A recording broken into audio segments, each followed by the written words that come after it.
I was sold on my 18th birthday, not for gold, not for land, but for another girl's life. The moon hung full and merciless above our pack hall as my stepmother smiled and counted the price of my future. They called it a sacrifice. They called it duty. But I knew the truth when the chains closed around my wrist. I was currency. An unwanted Omega traded to a monster king no one dared defy. They said the Alpha of Black Ridge was broken. They said he couldn't walk. They said he was cruel enough to accept a girl in exchange for a miracle cure. What they didn't tell me was how the air would bend when he looked at me, how my wolf would scream mate the moment his scent touched my skin, how the most feared Alpha King alive would look at me not with hunger, but with fury as if my pain offended him. As the gates of my old life slammed shut behind me, I realized something far more terrifying than being sold. The disabled Alpha King didn't see me as a payment. He saw me as fate, and once fate chooses you, there is no escape. Only fire, blood, and a crown forged through suffering. At 18, my stepmother sold me to the disabled Alpha King. All to save my stepsister's life, the price of my blood. I turned 18 on the night the moon bled silver through the cracked windows of our old pack house. No cake, no blessings, only a bargain. The Crescent Hollow pack had once been proud. Now it was rotting from the inside, just like my stepmother's smile, sweet on the surface, poisonous beneath. I stood at the edge of the great hall, fingers clenched into the thin fabric of my worn dress, listening as elders whispered behind carved pillars. She's of age, one of them muttered, the Alpha has agreed. Another replied, to sell a girl like cattle. Someone scoffed softly. They were talking about me. My name is Alara, an Omega by birth, a burden by fate. Ever since my father died, the pack stopped seeing me as his daughter and started seeing me as payment's smile. My stepmother hissed as she passed me, her nails digging into my arm. You should be grateful. Your life finally has value. Grateful. Because tonight I was being sold to the Black Ridge Alpha King, a man whispered about in fear. A king who ruled 3 packs, a warrior undefeated in battle and crippled. They say his spine was shattered in the last war. My stepsister Lyria whispered earlier, her face pale as death. They say he can't walk. They say he's half a beast now. Her life depended on this deal. Lyria was sick. A werewolf, fraught curse slowly eating her from the inside. The healers said only Black Ridge possessed the moonstone elixir capable of saving her. And the Alpha King had agreed to give it, for a price, me. The great doors creaked open. Silence crashed over the hall. Black-armored guards entered first, their eyes glowing with dominance. Then came the scent, pine smoke, iron, and something darkly intoxicating. My wolf stirred uneasily, whimpering. They rolled him in. The disabled Alpha King, he sat upon a throne of forged steel mounted on massive wheels. His presence so overwhelming that even seated, he dwarfed every alpha in the room. Long black hair fell loose over his shoulders. His eyes, cold, ancient, glowing amber, lifted slowly and landed on me. The air thickened, my breath hitched. My wolf screamed, "Mate, no, impossible." I shook my head, stepping back, but my stepmother shoved me forward. "There she is, your majesty," she said, bowing deeply. 18, untouched, strong bloodline, untouched. Like I was an object. The Alpha King studied me in silence, his gaze sharp enough to peel my soul open. His jaw tightened, not with desire but anger. "So this is the girl you're selling," he said, voice low and dangerous. "Does she know the price?" My stepmother smiled. "She understands her duty." I didn't, but I spoke anyway. "If I go with you," my voice trembled but didn't break, "you'll save my sister." His eyes flickered, something dark and conflicted passing through them. "Yes," he said, "her life will be spared." My stepmother exhaled in relief. The elders nodded. The deal was sealed. The Alpha King leaned forward slightly, his voice dropping so only I could hear.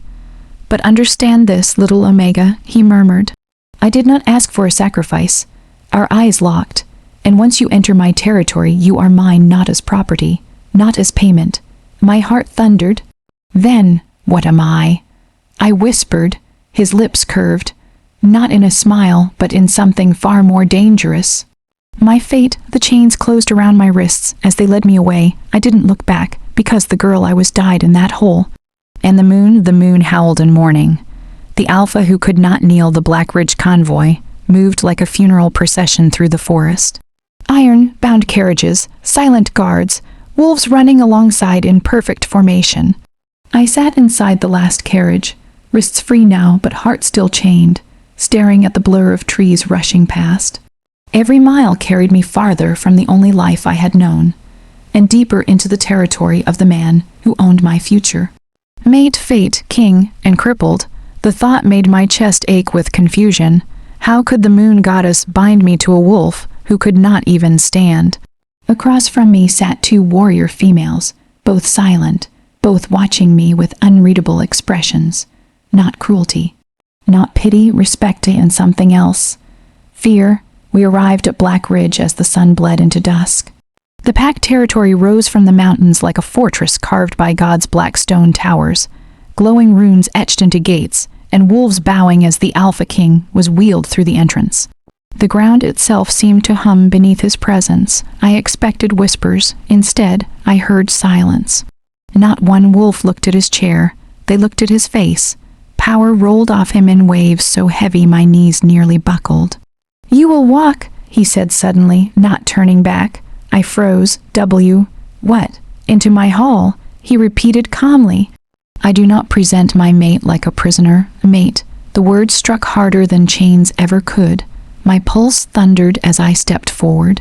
The guards parted. Hundreds of wolves filled the great hall. Warriors, omegas, elders, children. Their gazes snapped to me. And then, one by one, they knelt, not to me, to us. The Alpha King lifted one finger. Silence fell like a blade. "This is Alara of Crescent Hollow," he announced, voice echoing. "She enters Black Ridge under my protection. Any who disrespect her challenge me." A collective growl rippled through the hall. My legs trembled. I had never been protected, never claimed, never mattered. He wheeled forward, stopping just beside me. Close enough that I felt his heat, his scent wrapped around me. Dangerous, steady, intoxicating. "Come," he said quietly. "You are exhausted." He took me to the eastern wing, far from the servants' quarters. My room was massive black silk curtains, a fire already burning, a bed carved with lunar symbols. "A queen's chamber. I can't stay here," I whispered. "You will," he replied. I turned to face him fully for the first time. Up close, the rumors shattered. Yes, his legs lay unmoving beneath the dark fur blanket, but everything else about him screamed strength. Broad shoulders, scarred hands, a spine straight with command. His eyes held centuries of pain and restraint. "Why did you agree to this?" I demanded softly. "You could have taken gold, land warriors," his jaw clenched. "Because they brought me a dying girl and a terrified Omega," he said, "and the moon goddess does not bless cowards." I swallowed. "My name," he said after a pause, "is Kale Blackridge Kale." My wolf stirred again, aching, reaching. "I will not force you," Kale continued. "This mating bond, if it exists, will awaken on its own. Until then, you are free within my walls, free." I laughed bitterly. "Your Majesty, I was sold." His eyes darkened, and I was broken. He said quietly, "Yet here we stand." A long silence stretched between us, then, without warning, pain sliced through my chest. I gasped, clutching my heart. Kale stiffened. His hand slammed into the arm of his chair. "You feel it," he growled. I dropped to my knees, breath shattering, a burning thread wrapped around my soul. Pulling, anchoring, claiming, the bond ignited. Golden light exploded between us. Kale's control snapped. Power surged, cracking stone floor beneath his chair. His eyes glowed molten gold. "Moon goddess," he whispered. "You cruel, merciless witch." I looked up at him, tears streaking my face. "We're mates." I breathed. "Yes." He said hoarsely, "And now every enemy I have will come for you."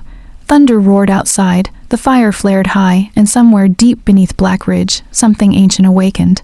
The king without a throne. The night the bond awakened, Black Ridge howled. Not in celebration, in warning. I lay curled on the massive bed, my body burning and freezing all at once. The mating bond thrumming like a second heartbeat in my chest. Every emotion Kale felt bled into me. Rage sharp as steel, fear buried deep, and beneath it all, a loneliness so vast it stole my breath.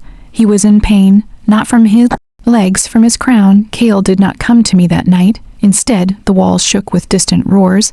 Power surged through the mountain, ancient runes flaring alive. The pack was on high alert. "They'll test him now," whispered Mara, the head Omega who stayed with me through the night. Her silver hair was braided with lunar charms.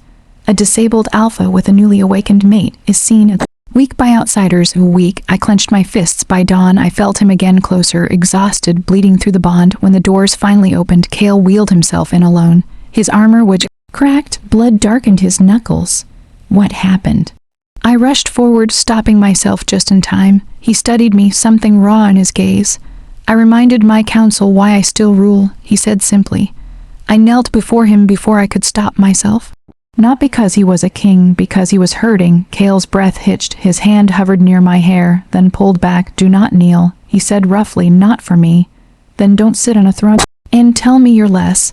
I snapped, tears burning. "I felt them doubting you." "I felt you breaking." Silence. Then his control shattered. He gripped the arms of his chair so hard the metal groaned. "You have no idea what it means," he growled. "To be an alpha who cannot kneel before his mate, cannot pace, cannot fight at her side." I reached out and took his scarred hand. "And you have no idea," I whispered, "what it means to be sold like meat and still choose to stand." Our wolves surged.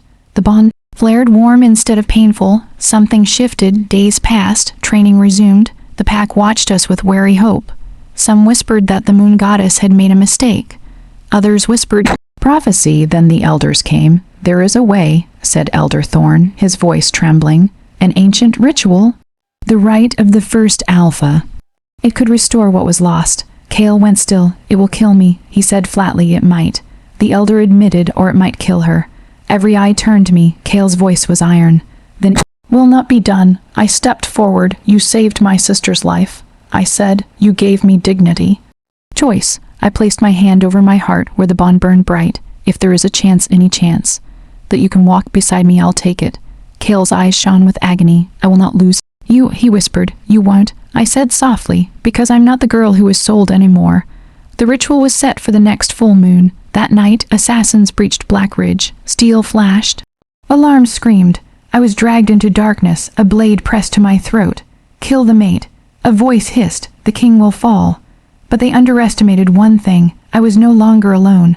Golden light erupted from my body, the bond roaring to life, and somewhere in the halls of Black Ridge, the Alpha King, broken legs and all, unleashed a power that shook the world. Blood, bond, and the broken crown. The first assassin never saw me move.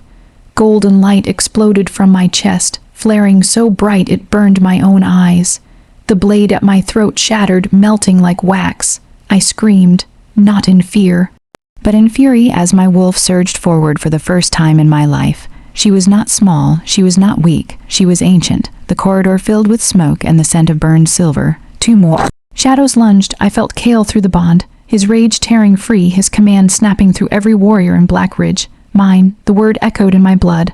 I slashed with claws I didn't know I had, tearing through dark armor. When the last assassin fled howling into the night, I collapsed to my knees, shaking. Strong arms caught me. Kale, he was there.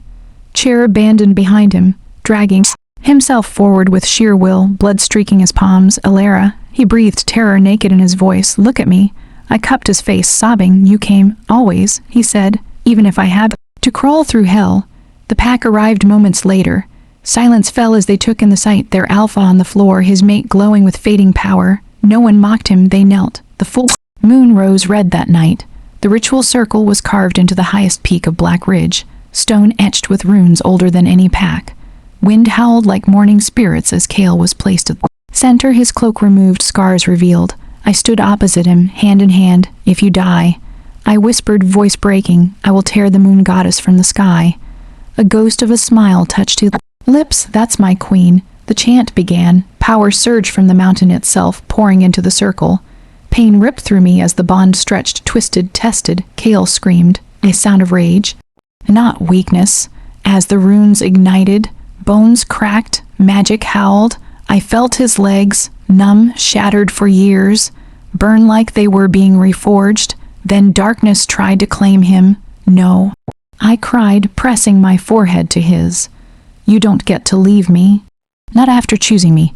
I poured everything into him, every tear, every wound, every moment I'd survived. The bond answered. Light erupted skyward, splitting the clouds. Cale gasped. His feet pressed into stone. Slowly trembling he stood. The mountain went silent. Then the world exploded with howls. Cale Blackridge stood before his pack, not because magic fixed him, but because his mate anchored him. He pulled me into his arms, holding me like something sacred. I kneel now, he said softly, and did before me, not as a broken king, but as my mate, and in that moment the moon goddess herself seemed to pause, because a souled Omega had become a queen, and a disabled Alpha had risen unchained.